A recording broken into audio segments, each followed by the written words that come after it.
Hello hi నమస్తే మీకు తెలంగాణ రాష్ట్ర ప్రజలకు ముఖ్య గమనిక ఏంటంటే సైబర్ నేరగాళ్ళు ఏపీకే ఫైల్ వాట్సాప్ పంపించి మొబైల్ను హ్యాక్ చేయడం జరుగుతుంది. ప్రజలందరూ అప్రమత్తంగా ఉండాలి. ఏ తెలివైన నెంబర్ వచ్చినా ఏపీకే ఫైల్ ఉంటే దాన్ని ఓపెన్ చేయకండి, దాన్ని డిలీట్ చేసే ప్రయత్నం చేయండి. అదేవిధంగా కేవైసీ చేయండి అని, ఇంకో ఏదైనా ఆన్లైన్లో ఆర్డర్ పెట్టిండ్రు మీరు ఓటీపీ చెప్పండి అని అనేక విధాలుగా సైబర్ నేరగాళ్ళు మన ఫోన్ని హ్యాక్ చేసే విధంగా వాళ్ళు ప్రయత్నాలు అనేది చేయడం జరుగుతుంది. ఏ మాత్రం తెలియని నెంబర్ నుండి కాల్ వచ్చినా, ఏ వాట్సాప్కి ఏపీకే ఫైల్ వచ్చినా మీరు తొందరపడి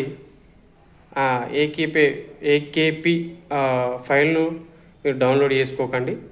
ఏమాత్రం డౌన్లోడ్ చేసినా మన మొబైల్లో ఉన్న డాటా అంతా అది సైబర్ నేరగాళ్ళకి వెళ్ళిపోతుంది. అందుకు తెలంగాణ రాష్ట్ర ప్రజలు అప్రమత్తంగా ఉండాలని తెలియజేసుకుంటూ మీ వెంకి థ్యాంక్ యూ. నా ఛానల్ లైక్ చేయండి, షేర్ చేయండి, సబ్స్క్రైబ్ కొట్టండి. Thank you.